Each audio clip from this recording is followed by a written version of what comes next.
The recent passing of Carrie Fisher, coinciding with the digital recreation of both her and Peter Cushing in Rogue One, to me raises a number of questions regarding the use of deceased actors in film. This practice is not uncommon, it's something that's been happening for decades. Originally with the use of doubles and clever or not so clever editing, but over time the techniques have been refined to a point where it's possible to build a person and a performance from scratch. Maybe not yet flawlessly, but good enough that it's considered passable. With that though, there comes a lot of moral and ethical questions regarding, is this the right thing to do? One of the most noticeable and worst examples of this was from Trail of the Pink Panther in 1982. This wasn't a case where the actor died during filming. Peter Sellers passed away before production began, but things just went ahead anyway. And by the way, this happened 18 months before the movie started. The workaround was to use deleted scenes from a previous film, The Pink Panther Strikes Again, and have a double wear bandages over his face for the rest of it. Now I'm sure it comes as no surprise to you that the movie did not do well either critically or commercially, with Sellers' wife Lynn Frederick ending up being awarded $1 million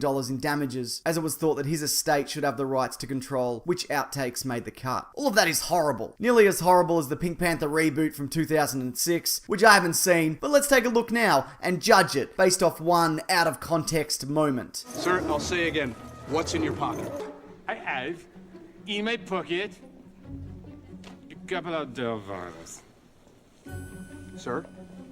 And dollars. This is horrible. Beyonce, what? Oh god, this is still going. I think though there are scenarios where this is entirely acceptable. That is if a person has completed a substantial chunk of a project. And it would even be to the detriment of many, not just the studio if a film is forced to be shelved. People's livelihoods are built around the making of a movie. So when you get a tragic on-set accident, like what happened with Brandon Lee in The Crow, it's understandable that everything kicked on. Oliver Reed also passed away during the filming of Gladiator, but they managed to wrap that up. But a more recent example is in Furious 7, where Paul Walker had completed nearly half of the film before being involved in a fatal car crash in late 2013. For numerous reasons, the main one being to honour his memory, according to the studio, it was felt the best course of action was to complete the project with the aid of his brothers and using digital face replacement. Considering they didn't have any digital scans of Walker, it's a pretty solid achievement and ended up being a touching send-off. There has though been talk that the character might return for future installments, with Vin Diesel having lengthy discussions with his brothers, which means there's a good chance that we'll see him again, because they want people to know that he's still out there in the Fast and Furious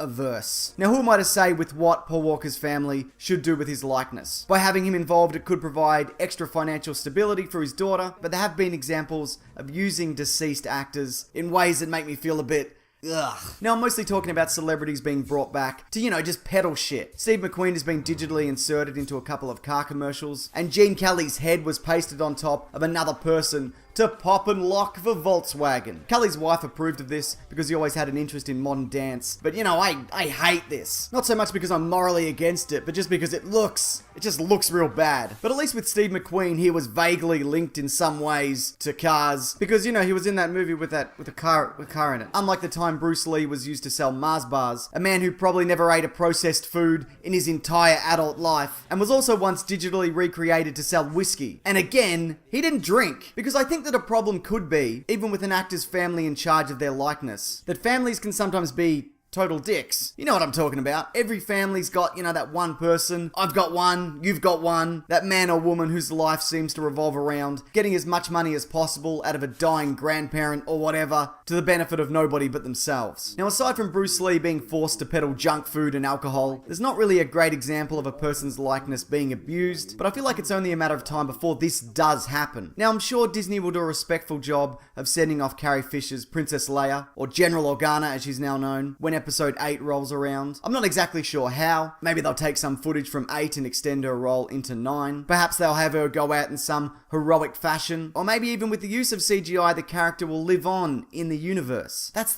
a big commitment, having her continue to exist somewhere among the Star Warses. Princess Leia isn't the kind of person that can just walk off into the sunset after everything that's happened to her. Or maybe there is a way to do that. I don't know. But let's assume for the sake of argument that it's handled respectfully. What then? Does that mean in 10, 20, 50 years' time we could get a Princess Leia film with an all CGI character, like we saw of her in Rogue One? I mean, Carrie Fisher has even joked herself that she doesn't even own the rights to her own image anymore. And though amongst your many possessions you have owned my likeness, lo, all these years, so that every time I look in the mirror I have to send you a check for a couple of bucks. And this could literally be applied to all actors in multiple franchises. I wouldn't be surprised that in the not too distant future, there's a clause in all contracts that dictates three-dimensional scans can be used of a person in the event of an accident or an actor aging out of a role. And I would not be surprised in the slightest if some performers have already had themselves scanned in the hope that they'll be able to live on in film long after they're gone. And they've been messing around with digital performances and de-aging for years, with, varying degrees of success. And it's going to get to the point where you cannot tell a digital performance from a non-digital one, despite some of them being flat out frightful. Let's quickly take a trip down memory lane, exploring some of the more notable ones from history. This one I kind of liked. It's a nice nod to the first Superman movie. I mean, it's still weird that they brought him back, but on a purely visual level, he looks pretty good because he's kind of obscured, by a crystal. Pointless. Why did they do this? This is a weird one. I don't like it. It's too close. Okay, I kind of give this a pass because it's a digital character in a digital world, and maybe that's why he looks a little bit off. But also, you see him as an actual person, and it just makes me sad. Ugh, real weird. Hate it. Oof. Somehow worse, despite being made after. This one is brutal, but to be fair, this was done on a TV budget the year that she passed away. Still, 0 out of 10. Good lord. No, same with Superman Returns. You have the actor, why have you got a digital performer so close? Makes no sense. Not bad, that's not bad at all. But like with Civil War, you've got the actual actor as a reference point, so it does make it a bit easier. Really solid, an amazing effect wasted in a nothing movie. Ugh, awful. Why did they do this? It looks almost hand-drawn. But I have a question for you. How do you feel about deceased actors being recreated digitally? Is it something that should be left alone? Or maybe it's dependent on what the family thinks? Or maybe even you think it doesn't matter. When you're dead, who cares? I'd love to hear any and all thoughts below. As always, I'll be picking one person from the comments to give away a loot crate to.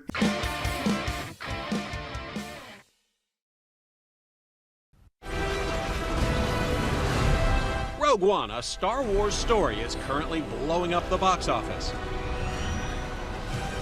And it's the groundbreaking visual effects that have everyone talking.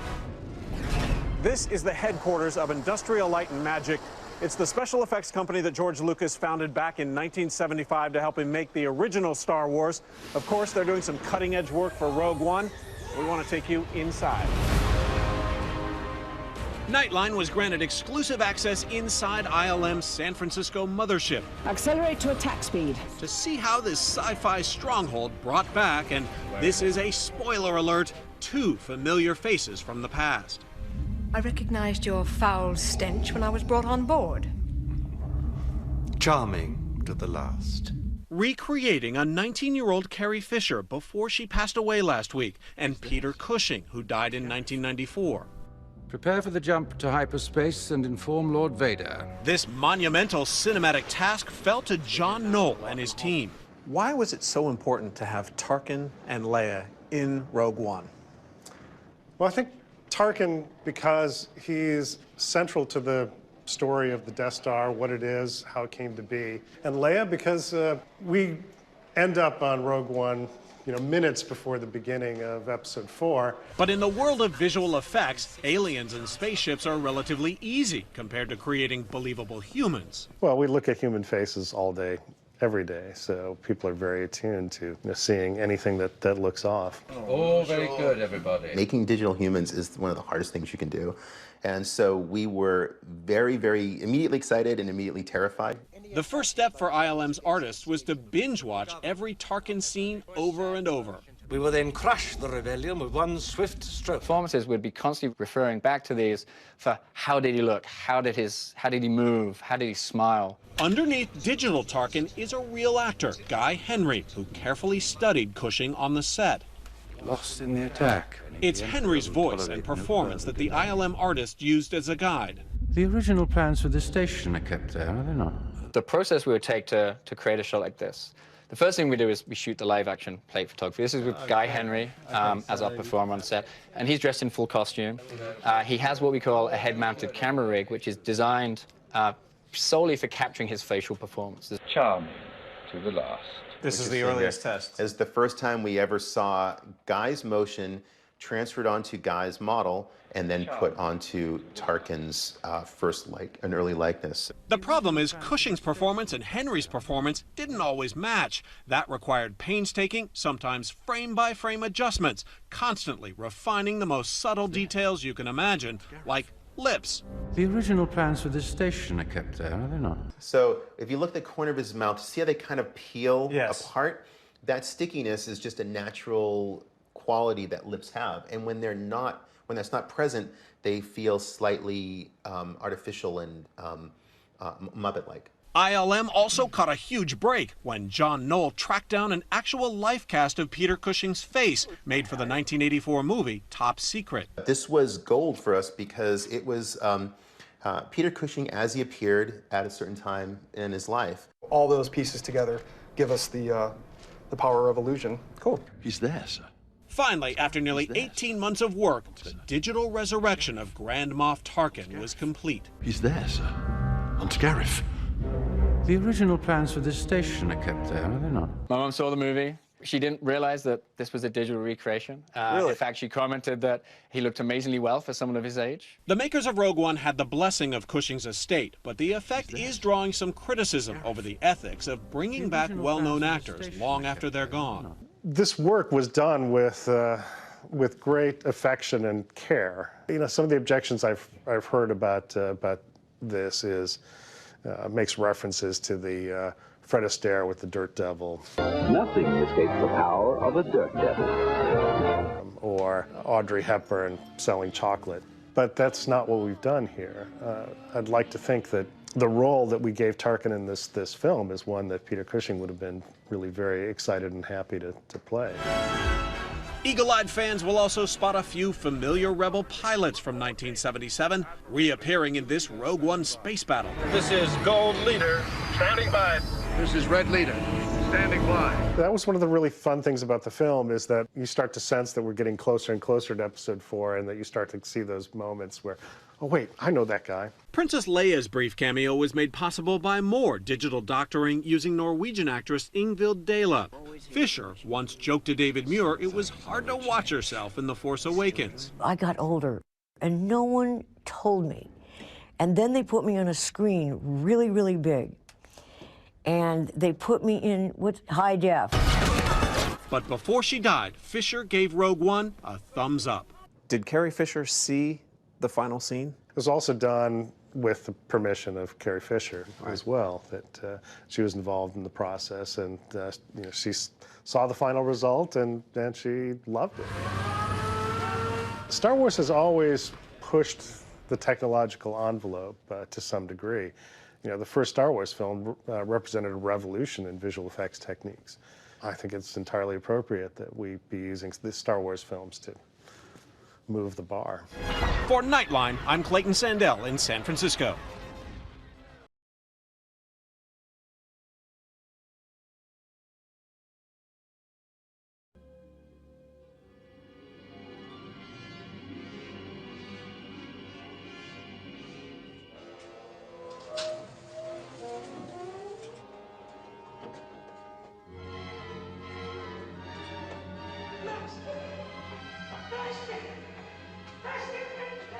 What happened? Calamity, O Prince. Most fateful disaster. The princess. Where is she? Cormoran is dead, slain by a young farmer. By now the princess is back in her father's castle. Impossible. You're lying. I tell the truth, Master. I swear it. He took her from me at the boat and then killed the giant. I saw it with my own eyes. Blundering fool. A fury take you to your torments, all of you. I scheme 1,000 nights. Put the princess in your very hands, and you, imbecile, idiot, allow a mere farmer, a mortal, to defy me. We have failed, Master. We have failed. But only for a moment. I shall have the princess, and the farmer shall die. By all the powers of darkness, he shall die. We have failed, Master. We have failed.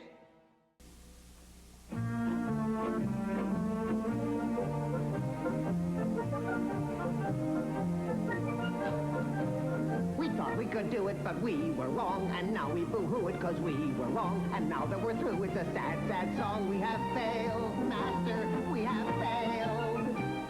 What happened? We thought we could do it, but we were wrong. We have failed, Master, we have failed. The princess, where is she? Cormorant is dead, slain by a young farmer. By now the princess is back in her father's castle. Impossible, you're lying. I tell the truth, Master, I swear it. He took her from me at the boat and then killed the giant. I saw it with my own eyes. Blundering fool. A fury take you to your torments, all of you. I scheme 1,000 nights, put the princess in your very hands, and you imbecile idiot, allow a mere farmer, a mortal, to defy me. We have failed, Master, we have failed. But only for a moment. I shall have the princess, and the farmer shall die. By all the powers of darkness, he shall die. We could do it, but we were wrong. We have